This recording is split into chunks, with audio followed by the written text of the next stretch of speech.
বেহুশ হয়ে গেছে রে বাবা, ও সময় মনে হয় আমি জানছি আমার ফুয়ারে কি গে মা ও দিল আর নামে মারিয়া তারা তারা লাখ দিছে সামান্য ও টাকা 1500 পাইতো 500 দিলাইছে আমার দিয়ে ফুয়ারে মাছ নৌকায় আর ছোট ফুয়া গুড়বে কইছে তোর বাইয়ে টাকা আনছে দে না তারে মারলিব বলে ভাই আমার বাই গুড়ে মারিস না আমি দিমু কই 250 দিছে ও হে নিছে না এক দোকানের বেটাটাই দিয়ে আইছে বলে ওইটা তারে বসাই আমি দিমু আমি এসকিটেন হয়ে গেছি মানে একবারে দিলে ও গান কইছে ও বাদে ওরে বাবা আমরা নি চিন্তা আর আমার ফুয়া কামো আজকে আমার ভাই যে বিয়া আর বাড়ি আর ও কত বাড়িছে বাড়ি চাইরে আমার বড় ছেলে ও কে কাজ কাম করে খাওয়ায় তার বাবা বলা আছে বিবাহিত করে না সাথে বিয়া করছেন বেটি না বাচ্চা না বসেছি বউ নাই বউ বেজনের সমস্যা সব কাগজপত্র আছে তারা কোর্ট এমনি দিহতনে তারা তারার ইচ্ছায় বেটি নিচে বেটির বেটে বেজনের সমস্যা আমি ফাঁসি চাই রে বাবা আমি যেটা বাচ্চা গুণ ফাঁসি চাই আমি আমার বাচ্চা রে আমি গেইটার কাম করে গেইটার যে কোনো একটা বাচ্চা করে গাড়ি হেল্পারে করে ও উড়া ও বলতা করে আপনার ছেলে কয়জন যে মারা গেছে উনি কয় নাম্বার বলো দর্শক আসসালামু আলাইকুম। এই মুহূর্তে আমরা অবস্থান করছি সিলেটের এমএজি ওসমানী মেডিকেল কলেজের মর্গে এই মুহূর্তে অবস্থান করছি। আমরা একটু আগে একটি নিউজ পেয়েছি যে সিলেটের কাদিমনগরে শিশু উদ্যানে একজন যুবক খুন হয়েছেন। আমরা এই মুহূর্তে ওনার বাইরের কাছ থেকে বিস্তারিত জানার চেষ্টা করব। আমার খালা শাশুড়ির ঘরের সম্বন্ধে কেমন বিস্তারিত বলতে আমরাই শুনে আসছি ফোনে আর কি মনে আরে ওই খাদিম জাতীয় উদ্যানের গেটের সামনে ওই জায়গায় তারা পেটে স্ট্রিপিং করা হয়েছে। এখন ওইখানের প্রত্যক্ষদর্শী যারা আছিল ওরা মেডিকেল নিয়ে আসতেছে। ওই শুনে আমরা আসছি আইসার থেকে আমাদের ভাই আর নাই মারা গেছে। মারা হয়েছে বলতে এখানে যে আমার শালার মুখ থেকে শুনলাম তাদের পাশের বাড়ি ঘাতক যে মারছে স্ট্রিপিং করছে পেটে একই গ্রামের পাশের বাড়ি আর কি। তো তার কাছে হয়তো যে মারা গেছে তার নাম আজাদ হোসেন। ওই আজাদ হোসেনের কাছে যে মারছে ঘাতক সে 2000 টাকা পাবে আমরা এখন শুনতে পারছি আর কি। ওই 2000 টাকা নিয়ে আর কি তাকে মারা। না আমি এটা সুরতাল রিপোর্ট তৈরি করছে আমাদের নদর থানার পুলিশ কর্তৃপক্ষ। আমরা সেখানে যাই নাই, আমরা শুধু পেটের স্ট্রিপিংটা দেখছি যে তার পেটের বর বাইরে হয়ে গেছে। যারা প্রত্যক্ষদর্শী মেডিকেল নিয়ে আসছে ওনারা বলছে যে ওনারা মাটিতে লুটিয়ে পড়ার পর পেটের বরটা মাটিতে পড়ে গেছে। ওনারা ঠেলা মেরে পেটে ঢুকাইয়া গামছা দিয়ে বেঁধে তারপর বাগান থেকে সিএনজি গাড়ি দিয়ে নিয়ে আসছে। তো গাড়ি পাইতে পাইতে আর কি লেট হয়েছে। এই যে জায়গায় মারা হয়েছে বাগানের ভিতরে ওই জায়গায় গাড়ি গুড়ি কোনো কিছু পাইতেছে না।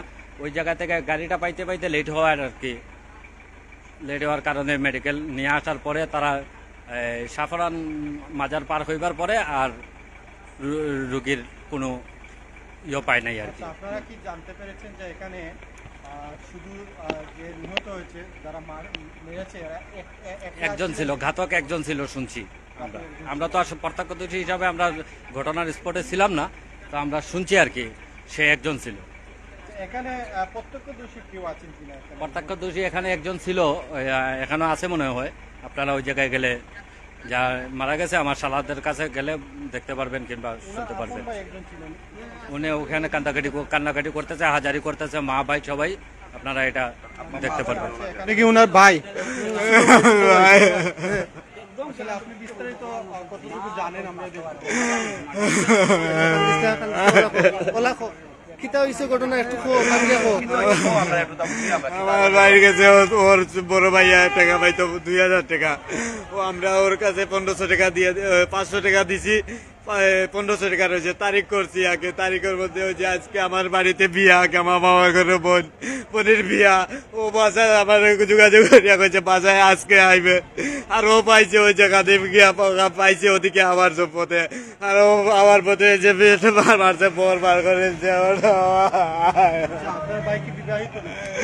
বিবাহিত না বিয়ের কত বছর হয়েছে? আব্দুল কাদের আজাদ টাকা কে পাবে? ও যে মারছে ও টাকা ওর ভাইয়া পাইবে টাকা ওই যে তারিখ করছে আবার কেউ হুমকি দিছে যদি টাকা না দেয় ওই তারিখের মধ্যে তোর বাইরে আমি মারিয়ে নেবো ওই যে হুমকি দিছে ওই যে আমার বাইরে হুমকি দিছে ও আগে হুমকি দিছে? ওই যে দেলোয়ার নামে যে ওই যে মারছে যে ও হুমকি দিছে ওর নাম হচ্ছে দেলোয়ার আর আজকে যে যদি আঘাত করছে সে কে? এই যে দেলোয়ারে দেলোয়ারে যিনি নিহত হয়েছেন ওনার নাম আজাদ। আব্দুল কাদের আজাদ আসলে মেল বিষয়টা 2000 টাকার জন্য 500 টাকা দিয়ে দিয়েছে 500 টাকা পরিশোধ করা হয়েছে,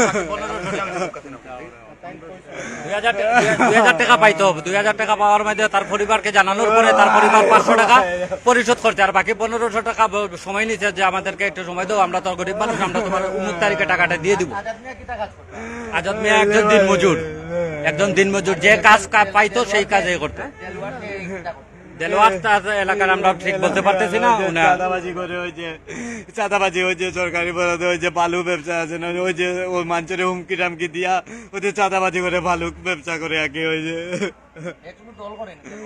এই দল করে এটা জানি না, ওই যে শুনছি ওই যে বিএমপি শ্রমিক দল করে আগে।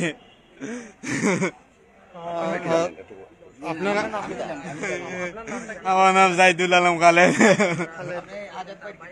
আমার ভাই 2 নম্বর ভাই, আপন ভাই। আমার ভাইয়া যাবে আছে মাঝে কোথাও বদলা মাঝি যায়, গনির মাঝি যায়, আমার ভাইয়া সরাসরি যায়। এই জন্য আমার ভাইয়া কেন কেউ বলতে পারবে না, আমার ভাই একজন সরল সোজা মানুষ। সবাই বলে তোর ভাই ওনারে চিনে, সবাই যে বলে ও সবাই আমার বাইরে পরিচিত একলামে আজাদ, উনি একজন সরল সোজা মানুষ। দর্শক আসলে ভাইয়ের আর্তনাদ আপনারা দেখতে পাচ্ছেন যে যিনি নিহত হয়েছেন আজাদ ওনার ভাই। ওনার আসলে যতটুকু আমরা জানতে পেরেছি যে 2000 টাকার জন্য 2000 পাবে এবং 500 টাকা দেওয়া হয়েছে। 500 টাকা দেওয়ার পরে আসলে 1000 টাকা পাবে। 1000 টাকা নিয়ে আসলে আজাদকে কুপিয়ে হত্যা করা হয় ছুরি দিয়ে, আমরা জেনেছি ওনার ভাইয়ের কাছ থেকে। যিনি আসলে ছুরি দিয়ে আঘাত করেছেন ওনার নাম হচ্ছে দেলোয়ার, আমরা যতটুকু জানতে পেরেছি। এই মুহূর্তে আমরা Sylhet M A Osmani medical কলেজের ইমার্জেন্সি গেটের সামনে আছি। এই মুহূর্তে যেখান থেকে লাইভে সংযুক্ত হচ্ছেন লাইভটি শেয়ার করে দেবেন, কমেন্ট করে দেবেন। আমরা আসলে আরও বিস্তারিত আপনাদের মাঝে তুলে ধরার চেষ্টা করব। আমরা Sylhet M A Osmani medical কলেজের ইমার্জেন্সি গেটের সামনে আমরা অবস্থান করছি। আসলে আমরা যেটি আসলে আপনাদেরকে বলবো, ইদানিং আসলে ঘন ঘন আমরা দেখতে পাচ্ছি খুন হচ্ছে, মার্ডার হচ্ছে বিভিন্ন জায়গা। আসলে এটি আসলে একটি খুবই সহজ একটি কাজ হয়ে গেছে খুন মার্ডার। দর্শক আমরা আসলে যেটি এই মুহূর্তে জানলাম, উনি আসলে প্রধান ছেলে ওনার, এবং যতটুকু জেনেছি যে আসলে কিছু 1500 টাকা নিয়ে একটু কথাবার্তা হয় এবং 1500 টাকা দাবি নিয়ে ওনাকে ছুরি দিয়ে কুপিয়ে হত্যা করা, এবং পেটের ভিতরে যে ছুরি দিয়ে আঘাত করেছে এবং পেটের যে বর আছে সেই বরটিও বের হয়ে গেছে, এরকম আমরা যতটুকু শুনেছি এখানে এসে। তো আমরা যেটি বলবো আপনাদেরকে, আসলে এই মুহূর্তে যেটা হচ্ছে পুরো বাংলাদেশে, আসলে আমরা যতটুকু দেখছি অনেকটাই আসলে খুন মার্ডার এগুলো আসলে খুব ইজি হয়ে গেছে।